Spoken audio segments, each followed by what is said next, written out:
Starlings. It is starlight out in the evening, as you can tell. It's very dark outside, but it's also just winter, so it's about 20 to 5, so technically it is evening now.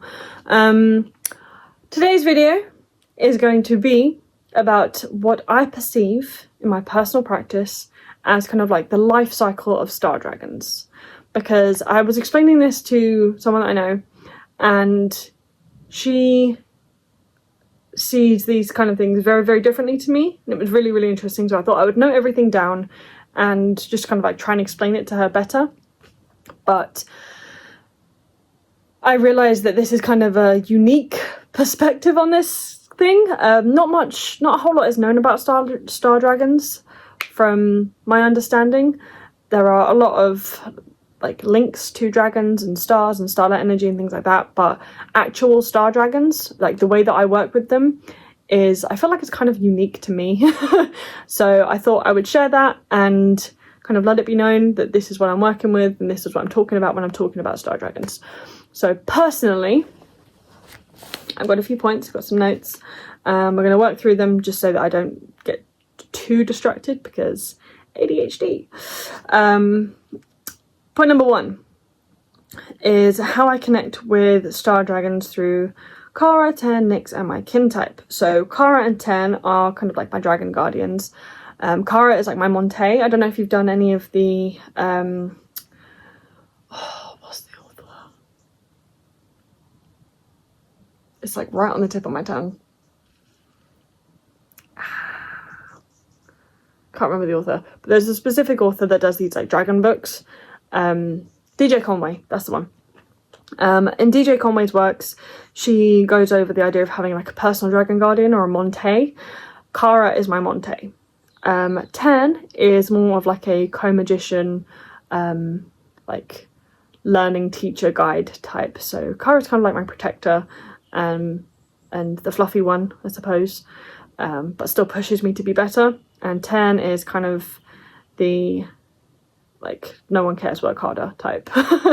Nyx is my goddess. I've done a year and a day and dedication to Nyx, so I'm a priestess of Nyx.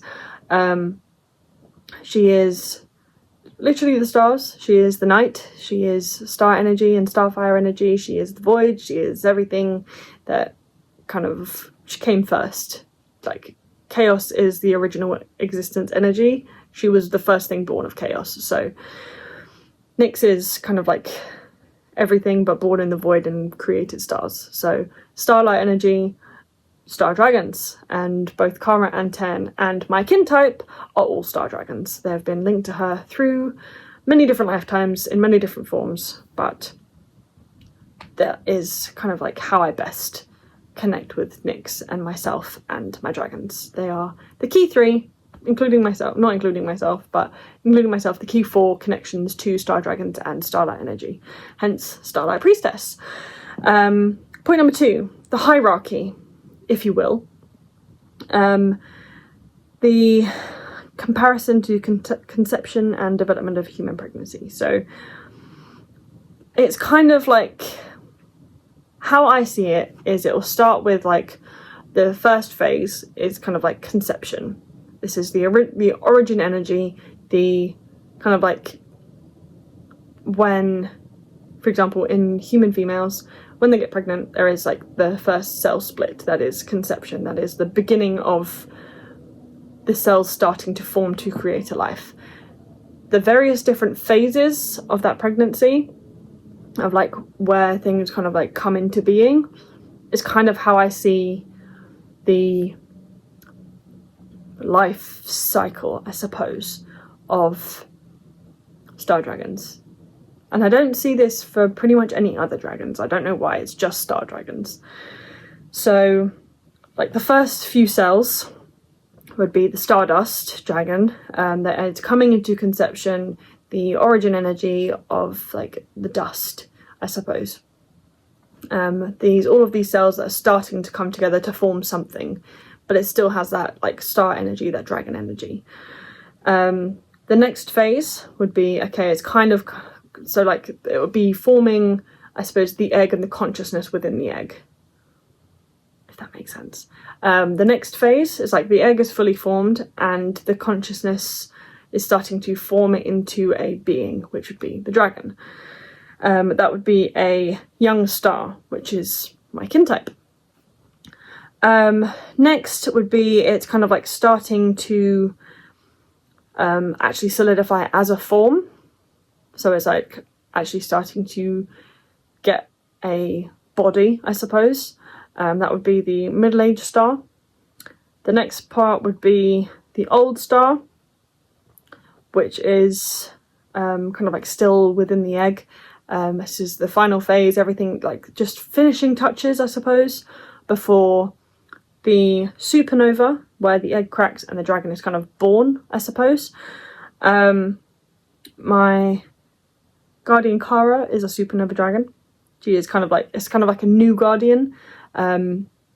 So all through the kind of like egg phase, I suppose, is the consciousness is still in existence. It is still learning things, and it can do so through multiple lifetimes. But it's kind of like learning how to understand things in order to guide others. So supernova would be like kind of like a new guardian, and that's where Kara sits. The next stage is a young nebula, which is kind of like they are a fully fledged guardian now. They're not really like learning much anymore. They are able to teach, but they are still within the guidance phase, I suppose we can call it. Next part would be a middle-aged nebula, which is where 10 sits. So he's a fully fledged guardian. He's got a lot of experience, but is not quite, I suppose, old enough to sit on the next phase, which is the old nebula. The next phase is like not even like a singular guardian for like one person anymore, or like one people anymore. They are a cosmos guardian. So that's where you move into the cosmic dragons. They are guardians of an entire cosmos, an entire system. And then above that, we would have Tiamat, who is the dragon goddess, and she is kind of like God immortal. She is the one that is like ruling all of the star dragons, I suppose. But they are all, like the dragon energy part of them would answer to Tiamat.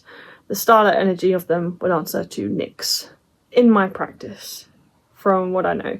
So again, this is just kind of like how my guardians and how Nyx explain this all to me, just so I can gain some sort of understanding of where I sit and where I stand with them. This is not written down mythology anywhere. This is just how I understand it. This is unverified personal gnosis. Thought I would have to put that disclaimer out there. That is not, I will be doing research however I can into this, and once I have done said research, I will try and actually release some sort of book so that I know if other people are interested in such a thing. Next point was where Kara 10 and I fall on that spectrum and what I did to discover that. So again, I'm my personal kin type as a young star. So I'm still kind of forming, I'm still learning all of these things. My guardian Kara is a supernova. She's a new guardian. She's still in the learning to guide phase, but she's doing a very, very good job. Well done, Kara. And my co-magician Chen sits in the middle-aged nebula part, but he's still got a few thousand years to go before he reaches Cosmos Guardian, because there's a certain amount of wisdom that you need to garner in order to be able to do that, from my understanding. What did I do to discover that? Meditate a lot. Kara, Nyx, 10 and Tiamat all kind of guided me to this level of understanding, or this way for my brain to process these things. Next point, cosmic and celestial energy is very much recycled matter. Those are the hierarchies, but when they die, they just start the cycle over again, except those are considered deities as they are immortal and do not die, for example, Tiamat. Life cycle can still be billions of years for the rest, as it mirrors the life cycle of a star, almost in length. They are stars after all, and it's just consciousness with dragon energy embodied within them. Personally, in my personal understanding. And last point, they are not starseeds, indigo kids, or lizard people. This is propaganda. Couple of questions for you. First one, have you heard of or connected with star dragons before? Next one, if yes, what was your most effective way of connecting with them? And if no, what do you think would work best for you in gaining that connection with them? And the third question, what resources have you found as reputable and trustworthy to learn more about them? Please put those resources, if you have them, in the comments below. I would love to read them, so that I know I'm not alone. Because I feel like not many people know about star dragons and star energy and things like that. And I feel like I'm kind of starting from square one here by myself. But that's fine. We will build this star dragon empire together. Other than that, I think that's it for this video. I will say, be unapologetically you, no shame, and I will see you in the next one. Bye!